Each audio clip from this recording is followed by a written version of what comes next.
There is a trait of humans that really fascinates me.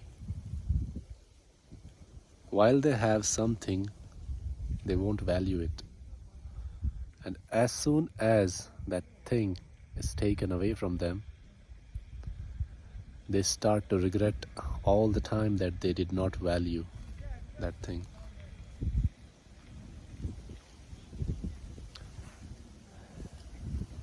This nature, this fresh breeze of air,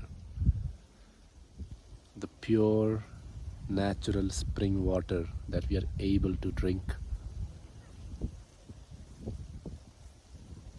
we should value it.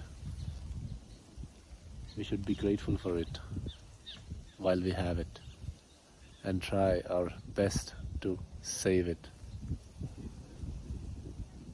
I'm grateful for it. Are you?